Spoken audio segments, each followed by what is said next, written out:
بسم اللہ الرحمن الرحیم قال اللہ تبارک و تعالی فی القرآن المجید والفرقان الحمید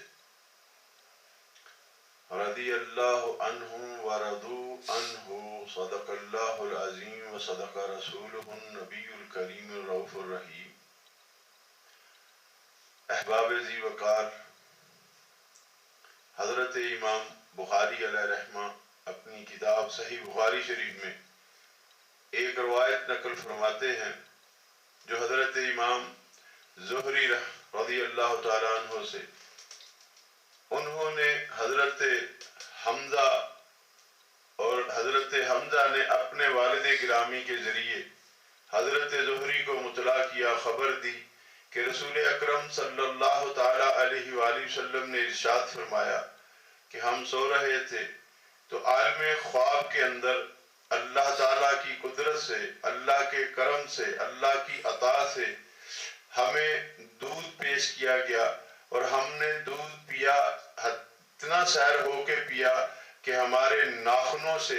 اس دودھ کی تری ظاہر ہونا شروع ہو گئی۔ جب ہمارے ناخنوں سے دودھ کی تری ظاہر ہونا شروع ہوئی تو ہم نے اتنا سیر ہو کے پی لیا، پھر ہم نے جو ہم سے بچا وہ دودھ عمر فاروق کو دے دیا۔ اب صحابہ کرام رضوان اللہ تعالیٰ علیہم اجمعین نے عرض کی، یا رسول اللہ صلی اللہ علیہ وسلم، ہمارے والدین آپ پہ قربان، یا رسول اللہ ہم نہیں سمجھ سکے کہ دودھ سے مراد کیا ہے۔ اللہ کے رسول صلی اللہ تعالیٰ علیہ وآلہ وسلم نے ارشاد فرمایا کہ علم۔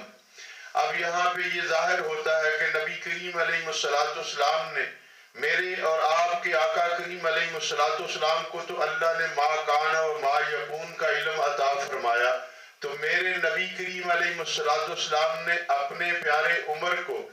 خواب میں بھی جب اپنے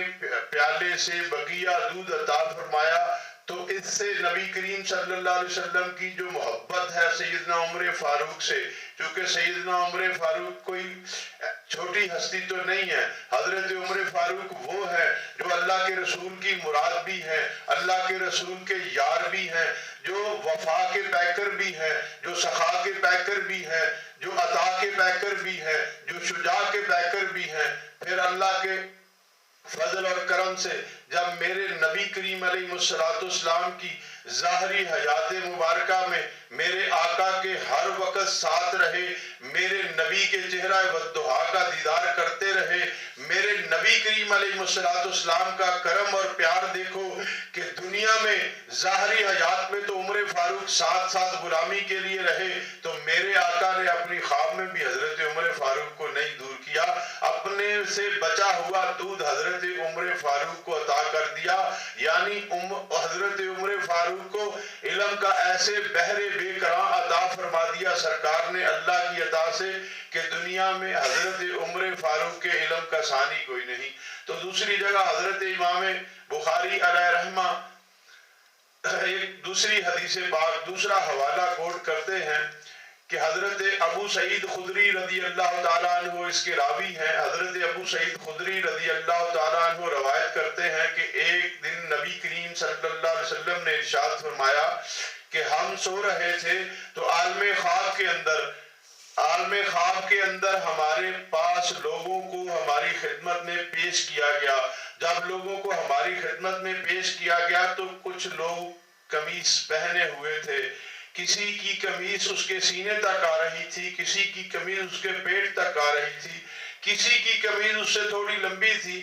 پھر ہم آخر میں ہمارے پاس عمر فاروق کو پیش کیا گیا۔ جب عمر فاروق کو پیش کیا گیا تو عمر فاروق کی قمیص اس قدر لمبی تھی کہ وہ زمین سے گھسڑ رہی تھی، یعنی زمین تک لٹکی ہوئی تھی۔ تو اب صحابہ کرام رضوان اللہ تعالیٰ علیہم اجمعین، ان کے صدقے جاؤں، ان پہ قربان جاؤں، وہ سوال کرتے رہے تو دین بنتا رہا۔ انہوں نے عرض کی، یا رسول اللہ صلی اللہ علیہ وسلم، اس قمیص سے ہم سمجھ نہیں سکے، یا رسول اللہ اس کی وضاحت، اس کی تعبیر ارشاد فرمائیں۔ تو اللہ کے نبی صلی اللہ علیہ وسلم نے اپنی کرم سے جو خواب کی تعبیر فرمائی تو ارشاد فرمایا کہ اس خواب سے، اس قمیص سے مراد ہے دین۔ اب بات ہے تعبیر کرنے والے کون ہے؟ امام الانبیاء۔ دکھانے والے کون ہیں؟ رب کبریا۔ اب دیکھی خواب مصطفیٰ نے ہے، خواب میں دیکھا کیا ہے کہ سیدنا عمر فاروق رضی اللہ تعالیٰ عنہ کی قمیص مبارک اس قدر طویل ہے کہ وہ زمین سے گھسڑ رہی ہے۔ تو میرے نبی کریم علیہ السلام سے جب پوچھا گیا کہ یا رسول اللہ صلی اللہ علیہ وسلم اس قمیص سے مراد کیا ہے، تو سرکار نے کیا ارشاد فرمایا کہ اس قمیص سے مراد ہے دین۔ تو یہاں پہ پھر جو اس کی تعویل کی جاتی ہے، اس کا استنباط کیا جاتا ہے کہ حضرت عمر فاروق رضی اللہ تعالیٰ عنہ سر کے بالوں سے لے کے پاؤں کے ناخنوں تک مکمل